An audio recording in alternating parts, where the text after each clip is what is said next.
Welcome back to the Producer Podcast. We're getting dramatic on today's Crew Conversations episode of the show as I sit down with actress Stephanie Parker to talk about her filmmaking journey and what the talent wishes the producer knew about their job on set. So without further ado, let's get started.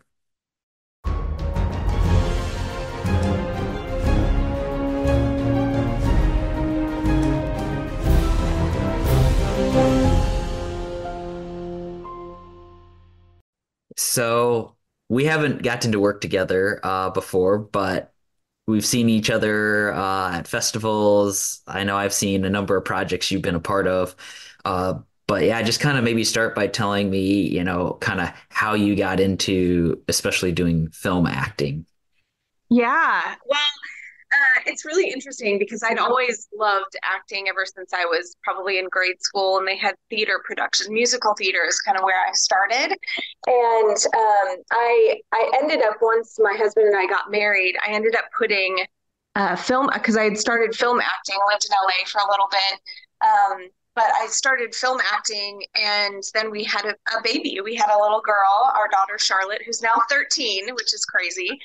So I ended up putting that kind of on the back burner, and just hoping one day I might be able to do it again. And for about, I'd say, 10 or 11 years, I didn't. And then something happened, which was totally an answer to prayer, because it was something that I was missing, my passion for like just being involved in productions like that and being able to be creative in that way. And our church, which is a pretty big church, they did a Broadway musical. They do it once every 2 years, but they do it like on just incredibly high caliber from an excellent standpoint. Like they're like, this is for Christ. And he is excellent and does and creates in an excellent way. And so we're going to make a production that's excellent, and we're going to invite everyone for free.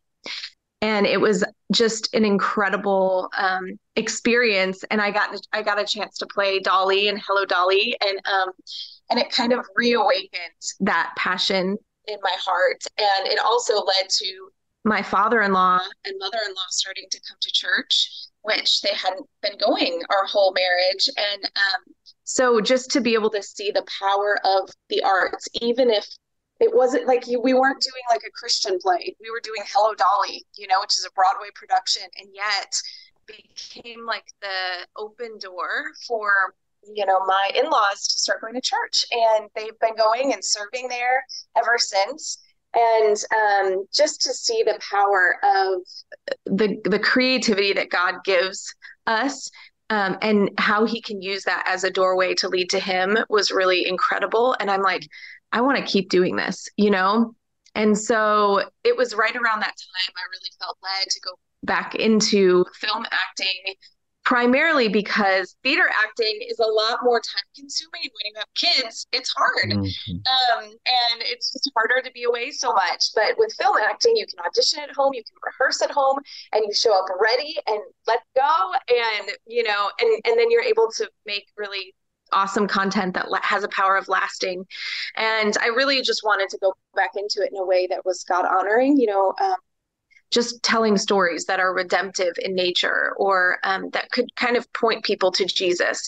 And so I'm like, how do I even do this? And right around that time I started praying for it, I remember finding out about this Christian film festival. I'm like, this is me like 11 years away from this, right? And I'm coming, and there's Christian film festivals. What is this craziness? Now, I also have to like precursor this to say 2 days before leaving to this festival, I watched the only showing of Like Arrows in the movie theater. And then 2 days later, flew to Florida for this very first Christian film festival that I was going to go to. So I went up to the lady that was running the room for this monologue showcase. And I said, hey, I just found out about this like 2 days ago. I'd really, if there's ever an opportunity, like an opening, someone doesn't show up, would it be possible for me to like do my monologue? And she said, absolutely. Why don't you sit in the room and just kind of like wait it out, see what happens? We can squeeze you in. Well, there were no other actors that were really allowed to go in the room. It was only directors, producers that could go in there. And so anyway, I sat down in the room, and like a couple minutes later, some guy sits next to me, and he had a little sticker on his name tag that indicated that he had a film in the festival.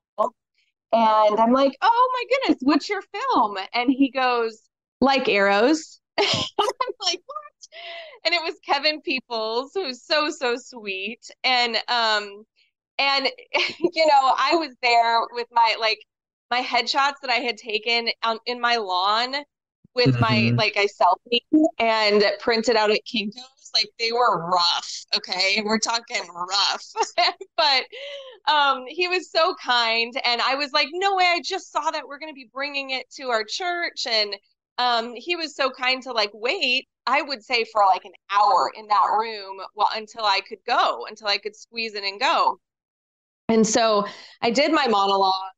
It's so sweet to say, like, if there's ever anything that opens up where you might be a fit for, I'd love for you to audition. And he took my crappy headshot. So, he also said, he goes, your headshots don't really do you justice. You might consider getting new ones. I'm like, yes, yes, I know they're really bad. So anyway, 3 years went by and didn't really stay in touch with Kevin, but I remember walking away from that room feeling like that was 100% a God ordained thing because of just the timing of all of it. I had just seen that film. Not many people, it was like one of those Fathom events. So it was like literally Hmm. interviews for one day. And and they happened to be showing the film at the festival, which was I didn't know that ahead of time. So it was just I felt like just a God thing. And if anything, regardless of what came of it, for me it was like God saying, I see you and you're walking down the right road here in terms of because I really was praying, Lord, I just want to make sure that this is in alignment with your will. Like, don't let me walk through this door if it's not your will for our family, for me, and for what you have. And so then 3 years later, I get an email from Bev Holloway, who's the casting director for LifeMark, and she's like, the director is requesting an audition from you. And I was like, no way. He actually remembered after all that time. And so then I auditioned and I booked the role of the wife of the birth father in that story. And I'll never forget seeing Kevin for the first time after like 3 years at on the first day of boot camp for the film. And he's like, I kept that awful headshot. I'm like, you're joking. You need to throw it away now. Like, but thank you, thank you, thank you, thank you. So it was a sweet thing because I'd also been praying that God would allow me to be part of either a Kendrick Brother film or films like that, that Hmm. really such a powerful, connecting, and just God honoring message. So that was a sweet answer to prayer from the Lord. So that's kind of how I got back into the whole thing. Nice. I mean, hey, it may have been a bad headshot, but you at least had something. My first festival, like I didn't have business cards or like anything to give out to people to get in touch with me. So like I was taking all theirs and then like having to write down for them all my contact info. So Yeah. so I am curious, and some of this is probably more information that like you as an actor would get from like the casting director. Mm-hmm. But like I'd love to hear what information, whether it's coming from the casting director or maybe the producer after you've booked the role, is helpful to have as early in the filmmaking process as possible about the project, about your specific role, those types of things. Yeah. So because I kind of am coming at it from auditions, like we start with auditions, right? One Mm-hmm. of the things that's really helpful, when I'm submitting an audition is if someone like if in the breakdown there is someone is explaining the tone of the film or that those are things that I pay attention to. I don't always get like the entire film. I know, or like the entire script for the entire film. Right. Um, but I'll get sides, and you can go lots of different directions with that. But if there is a tone, then it really helps. Or if there's specifications like we definitely don't want an accent, or play with it, have fun. We're, definitely open to different things, like throw an accent in there or something. So just like when I get specifics on a breakdown, that's really, really helpful. Hmm. Um, just from a, because it narrows down, for me at least, my approach. Um, and because I want to make sure I'm honoring the script and the nature of the role and the tone of the film, and the vibe the director's going for, and so those little clues help a lot. It's interesting because I remember having an awesome conversation with Andrew Bartlett at Hmm. CWBFF one day. Like we were like in the lobby or whatever. And I remember being so impressed with his curiosity. Um, so one of the things, like when my kids were little, we would do the question game. So I would Yeah. say a crazy thing like, um, the tiger is wearing a tiara. That's it. And they would have to come up with a who, what, when, where question to ask me, and I would pick which one was going to lead to a fun answer, and then I would answer it, and then they would have to come up with another question to respond to that.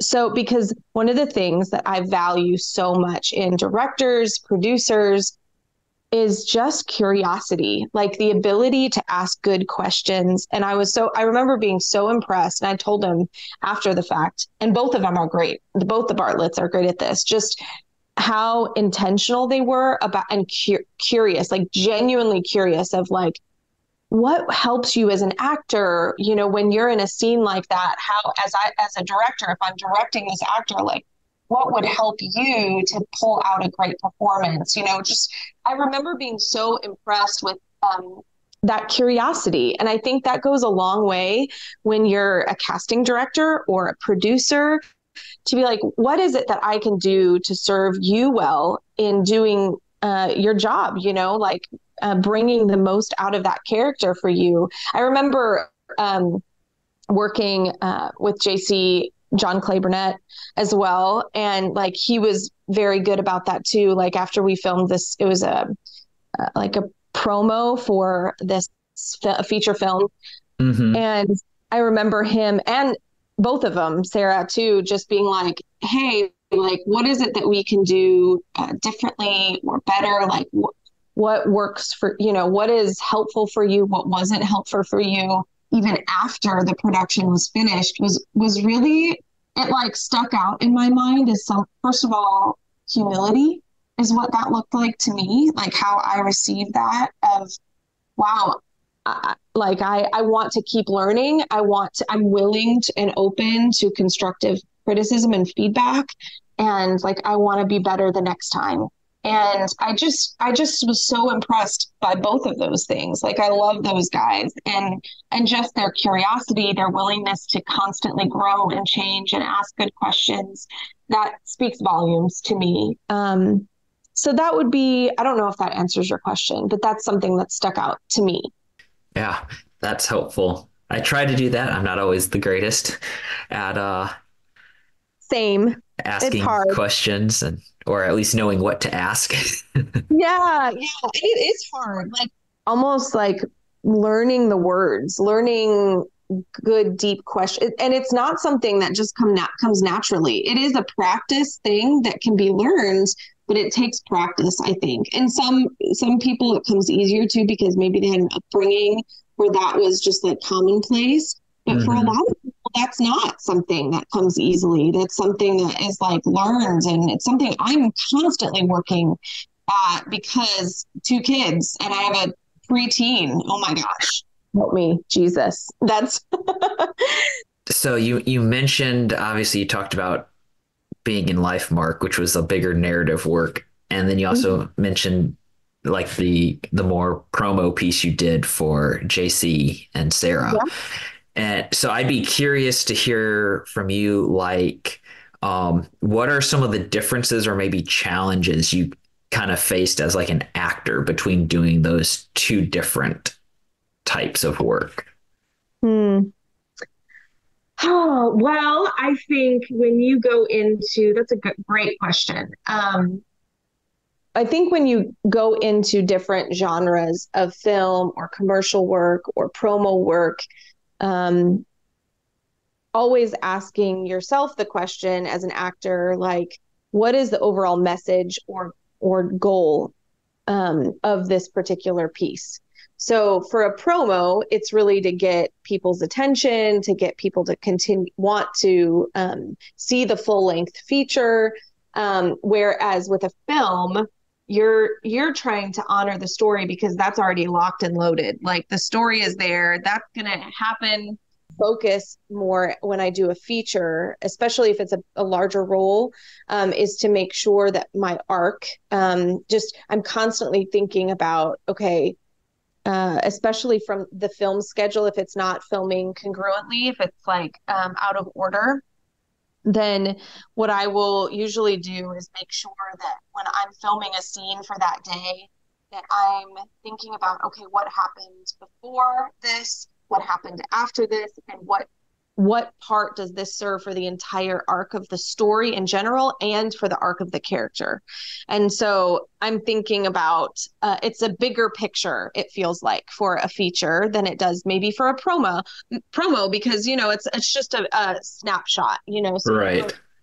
so you're just saying, okay, what is the big takeaway that needs to be received from this scene instead of this film, right? It's more like a more micro version of that. So you just kind of approach it from either a big picture or a small picture lens. And also keeping in mind the point of this promo is to potentially raise money for the feature. So keeping that in mind as well, because Right. they're not going to have the ability to understand what happens before this scene in the film or after this scene. They're not going to have the complete picture of the entire movie. They're just getting like, a couple minutes and that's it. So that changes the way I go about looking at and approaching a particular role. That makes sense. So then, like, when you get to the production phase of a project, and you're Mm-hmm. on set, what's maybe like the best thing a producer can be doing to help like assist you in being able to, do your best in the Mm. project? And it depends per it depends on the production because like an indie production, Hmm. you might have more interaction with, say, a producer, and because they'll probably be wearing lots of hats, Right. Whereas if you're talking about a bigger scale production, like my interaction with the producer is pretty minimal, if that makes sense. Hmm. And I'm dealing more with like costume and makeup on a bigger production. The first AD is who I'm going to be interacting with probably the most in that regard, or the director.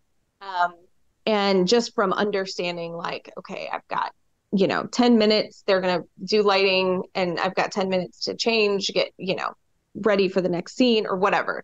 But I think it comes down to really great communication, setting expectations clearly, from whether it's the meeting in the morning, going through what is expected, like what we're trying to knock out, and then in between scenes, if there's anything that I need to be paying more attention to, or if I need to be preparing for a little bit differently, just being really, when I've received great communication there, that's been super helpful. Okay. Um, I don't know. Also, from a producer standpoint, this often will be the case. Like, for example, I remember when I first walked into acting, I'm like, I'm willing to do like whatever.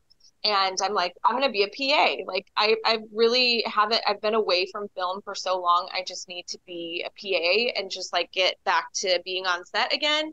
And so I remember after going to ICFF, where I met Kevin Peoples, they had this other teeny tiny film festival over in Timbuktu, Texas, which happens to be only 40 minutes from my house.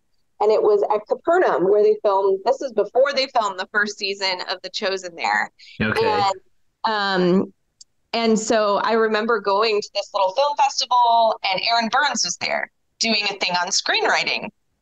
And I was talking with him, and I was like, hey, I'm kind of open to like doing whatever. If there's ever an opportunity to be a PA or whatever, let me know. I'm happy to help schlep sandbags or do whatever. And so he actually reached out when they were doing Washington's Armor, and I was a PA on set for a while there.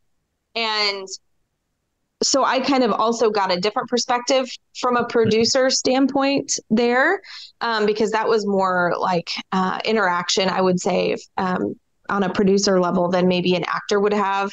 Right.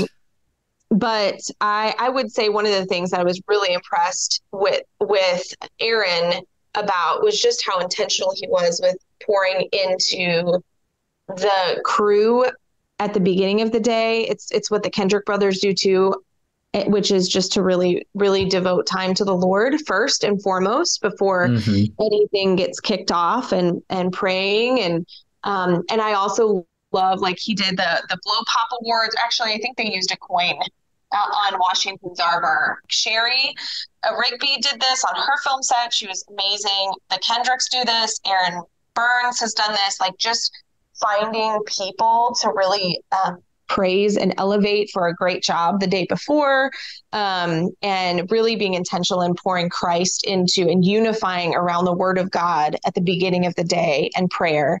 For me, it's the thing that I took away from that. I remember after being a PA, and on that set, and being so impressed with how unified that crew was. I think directly as a result of the morning Devo, honestly. I remember walking away from that, and then getting cast as a lead in the musical. Our church did another musical, and was like, we need to do, like, it was a church musical, and we would pray before practices, but we wouldn't really like unify around the Word of God. And so for that entire next 3 months, I got my favorite Devo for everyone in the cast. I was like, this is the investment that matters. This Hmm. is the bigger picture than the production itself, is like what happens on the heart level for the people that are here. And so we all ended up doing this Devo every day of production together. And it was the most unified. I can't even tell you. And I remember telling, like, Aaron, like, well, I was so thankful to have seen that modeled so that I could go and take that and then do that on that theater, in that theater environment. Hmm. And that created so much unity. It created this sense of like, we're in this together, and we're in this for Christ and for a bigger purpose. I think keeping eyes on the bigger picture is kind of the producer's job in a way, is like, okay, yes, we have to knock out these little details, but then on a bigger level, how are we honoring God and the people here, and really serving them well in a way that they walk away from this feeling like this was bigger than a film, or this was bigger than a commercial. Does that make sense? Yeah, that makes sense. Yeah. So that's what I would say to that. All right. Sounds good. Um, and then because you've talked about, how with your acting career, it's kind of happened and then put more on pause and stuff just with your family. And so I'd love to hear kind of your thoughts on like what are ways that producers and filmmakers in general can be like serving not only say you as the actor on set, but also your family when you're devoting time to a project. That is such a good question. I think probably just finding ways of honoring the family behind the filmmaker, both on set and off. So if, for example, like I remember hearing, and I don't even know who this was, but I remember being in a session where the Kendricks talked about this, where someone had gone through like a death in the family or something difficult had happened. And just like they said, no, this is the priority. Like, even if we're losing, good film days and we're losing money, each day this person isn't there, like that's secondary to the family Hmm. needs. And I remember being just like, so I just loved that. And then finding little tiny ways, like when you hear that some of your crew or cast has something they're celebrating, or, whether it be a birth or, just those big monumental things, or it's you're mourning a loss, and just taking the time to like individually reach out and be like, hey, I just wanted to say congrats, or I'm praying for you, or, just outside of like, you are more to me than um a piece to my puzzle, if that makes Right. sense. Those little things are really, they just go a long way. They really, really go a long way. And loving, the way when we ran a business for, with that baby product that I created for a long time, and we had employees, and just um, constantly telling ourselves, are we honoring the pocket or the people? And just making sure people over pocketbook. Um, Hmm. People have to be, and if they aren't, then we have things upside down, and we got to reorient around our mission statement. And that's another big one, is making sure you have a very clear mission statement and honoring that and sticking to that. I think the Kendricks do a great job of that. I know Sherry Rigby does as well, just having a very clear mission statement, sometimes with multiple points, and making constantly going back to, are we staying true to this mission statement? Hmm. When my husband and I we ended up selling our business, and we kind of had talked to different potential buyers. This one firm like buys lots of businesses, and I asked him. I said, what is the one thing you look for when you go to invest in a business? And he said it's actually two things. It is, number one, that they have a clear mission statement, and make sure that they're making their decisions around the points in that mission statement, so that there's like, it's almost like, as a Christian, you always have to filter things through this absolute truth of God's word. It's like having this like sounding board, like this is where everything has to come back to and filter through. And I think the same can be true about running a film set or running a business, is making sure that you have very clear points that you're always going to be going back to and filtering decisions through. I know the Kendricks have, like, I think it's 12 or 10, or do you know what I'm talking about? Where they have that list. I can't remember how many there are. Yeah, I think I know what you're talking about. Yeah. And they send it out whenever a film starts, like they're like, okay. And they send it out for every Christian Worldview Film Festival too. Like, I remember seeing that. So just constantly going back to that. And then the other thing that investor had said was, we also look for two people that run businesses as like two people that have different skill sets that have worked well together, which is really interesting. Because so like, one is going to be more like the CEO, the numbers guy, or the CFO, the really numbers oriented. And then the other is usually the very creative, um, Hmm. big picture kind of thinker. And they look for those two things as being kind of signs that there's been a successful business. Because and I see that 100% in filmmaking as well. It's like, I think doing a film, making a film or a commercial or a promo or whatever you're making, it is like running a high functioning business on steroids, that you have to also, like, everyone that you don't know has to come and work together on day one. Like, that is not normal if you're looking at it from a business world standpoint. It is a Right. whole nother, like, next level entrepreneurship, in my opinion. And so I have like mad respect for filmmakers and what it takes to do that. Um, the other thing, it was funny because I was talking about this with Sherry Rigby and just how do you set people up who's never met each other for success from day one, because a Hmm. lot of times it takes an entire month of filming before you feel like you're gelling.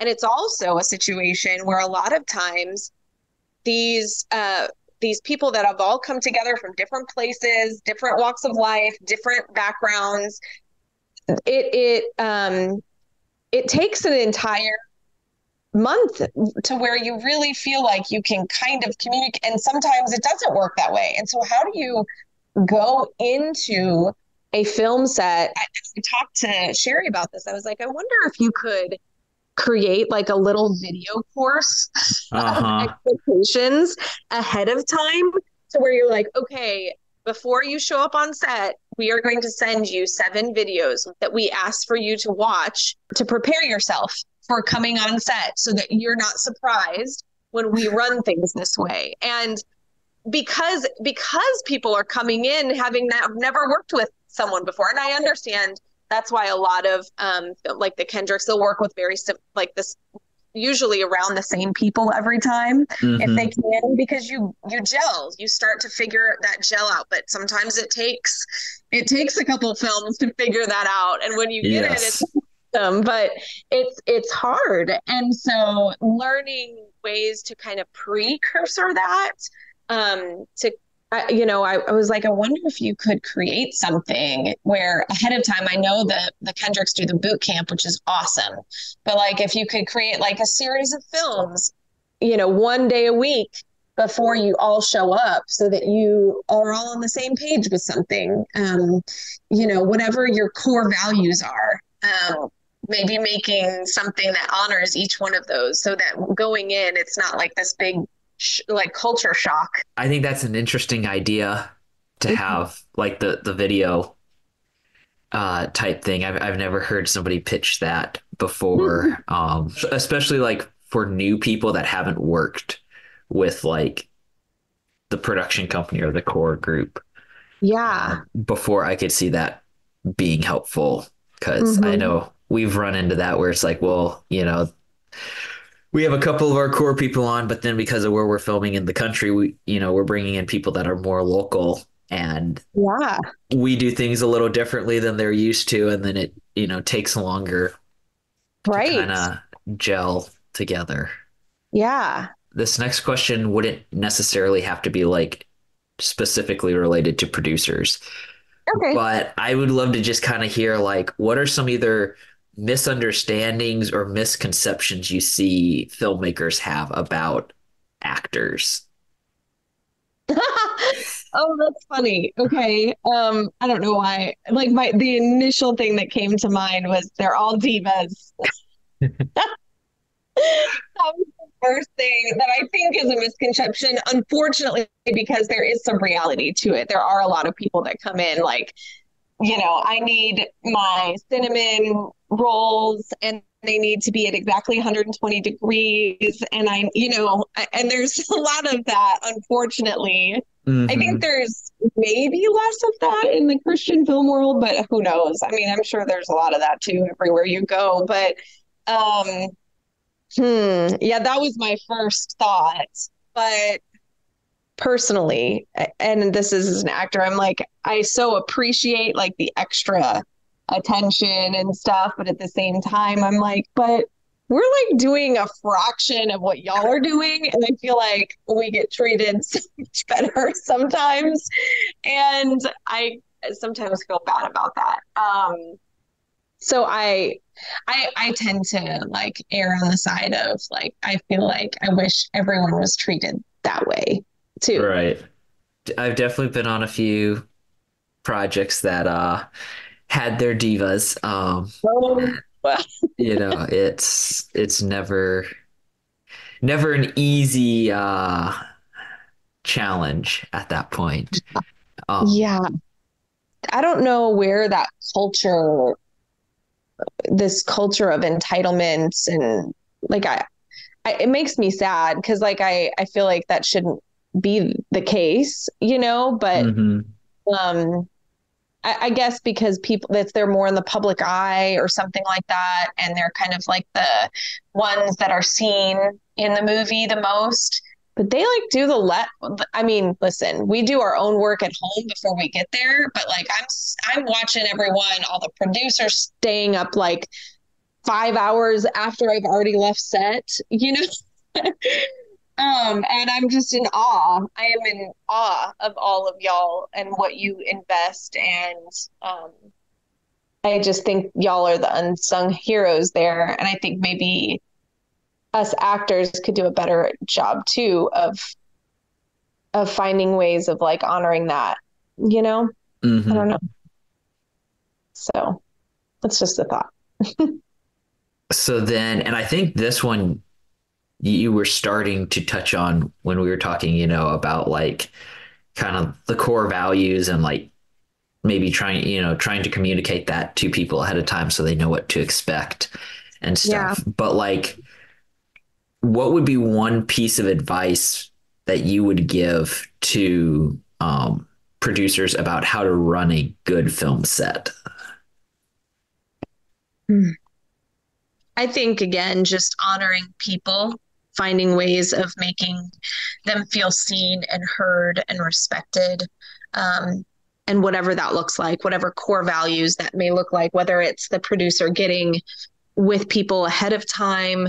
I know they have so much on their plates, and so that's really hard, but just finding ways of really making everyone feel seen. I think that goes such a long way. It just does. I know that it does as an actor when like we get those little goodie bags. That's so sweet and thoughtful and stuff like that. Or when I get asked like, what are your favorite snacks? I'm like, oh my goodness, seriously, I feel bad telling you my favorite snacks, but okay.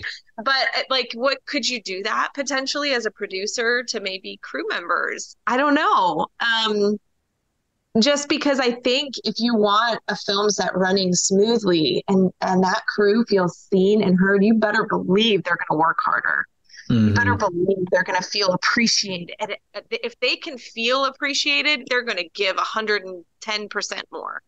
If they feel like they're not just an employee or someone that has to hold a boom, they're gonna want to give their all. And I also think just like you would in, for example, like a business, finding ways of connecting outside of work, either Yeah. before finding ways of having fun. I remember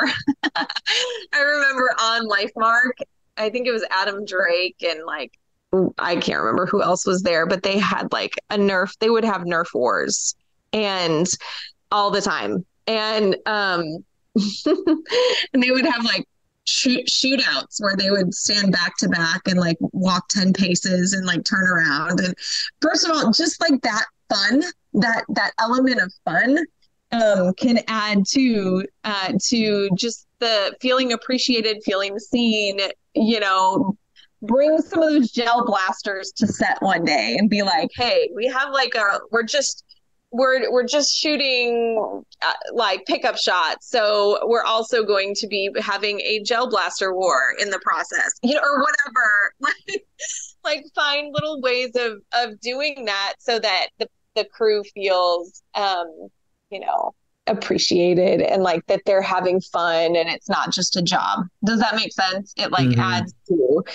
adds to employee satisfaction sort of, or crew satisfaction, I should say. Yeah. No, that'd be fun. I haven't had a Nerf gun war yet on any sets of mine.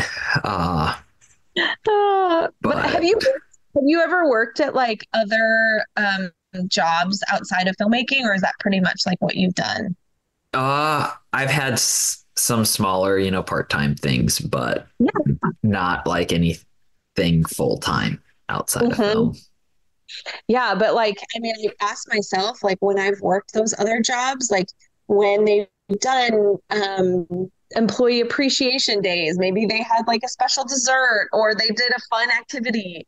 Like, I felt it increases your desire to go to work. And I think the same is true for a film set. So I Hmm. don't know. That was a thought. Who knows? Those are some good thoughts, good ideas.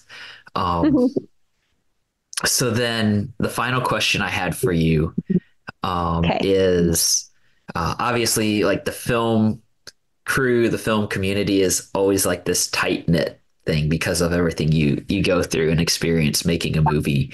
But what advice would you give people about building community kind of outside of that film realm? So that way, when you're at home in between projects, or maybe like you're having to take a little bit of a break from film because of your family, like you're not a hermit out in the middle of nowhere. You still have friends. Because I know that there is like a significant, like almost a letdown. It's like when you go to summer camp and then Mm-hmm. you come home and it feels like summer camp is what film sets feel like to me. You go to summer camp and then you're like, I'm not going to see them for another year or maybe ever. That's really, Yeah. it's so sad. And so I think, one of my friends, Venus, who is the lead actor in Vindication, she has been so good about creating like an online community of women in film, um, where maybe meeting in person sometimes at like film festivals to do like an extra side thing where everyone's there, and so like, okay, let's take some time to do something else, or but she'll also do Zoom calls and stuff on Fridays usually, and which is kind of cool. So that's within the film community. But I also think it is so important for every person that's in film to also find community that's not in film, whether that is finding a Bible study and that you can really connect with on a really deep, intimate level, because that's the other hard thing with film. You're just go, go, go all the time. And so forming like really deep, emotionally connected relationships, unless you consistently keep working with those people, can be hard.